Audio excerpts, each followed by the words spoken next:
Okay, Israel Folau has requested a code of conduct hearing with Rugby Australia. He had 48 hours to go through the appeals process of his contract termination, and this is what he's done. He's decided to go through the process before the 48-hour time frame is up.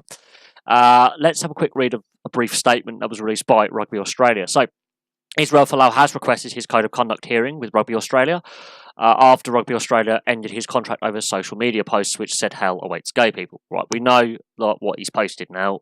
We've discussed that to death. Let's move on to the next part. The 30-year-old had a 48-hour window in which to ask for the hearing to be accepted or be sacked, and he's accepted to take the hearing, and he's asked for it. Now, this is where I find funny. Rugby Australia's chief executive, Ryland Castle, said Folau's request was not an unexpected outcome, and we will now work to confirm a date for the hearing as soon as possible. After the date for the hearing is confirmed, Rugby Australia and the New South Wales Rugby Union will make no further comment on the matter until the code of conduct process has concluded.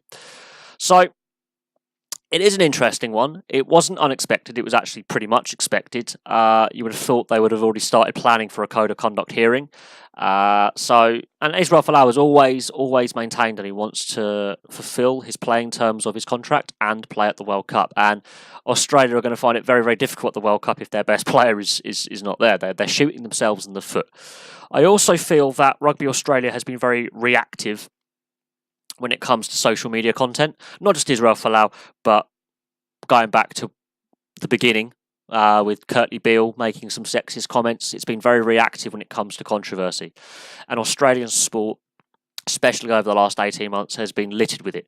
The ball tampering scandal, we've had the NRL off-season, and now this.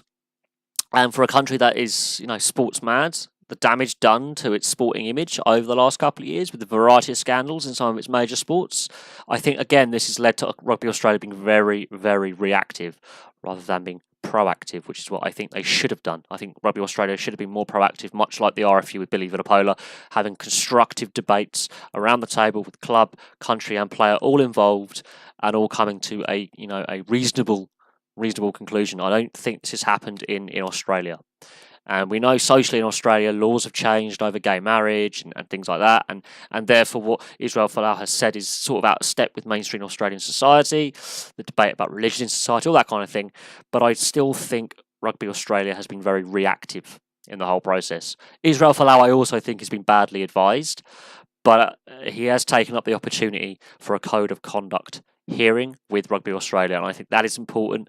And what comes out of this will determine what happens to Israel Folau's career, but also for the Australian team in the World Cup, because he's an integral part of how they play, and without him in the side, it does change the dynamic of the Australian setup and how they're going to approach games and how they're going to play games.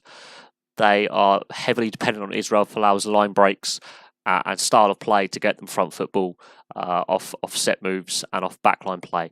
So on a playing side of things, him not being at the World Cup is a massive blow for Australia if it was to pass. But we're now waiting to hear confirmation of the code of conduct hearing, and then what comes out of that will go from there. But anyway, for now, he's requested his code of conduct hearing, which was expected.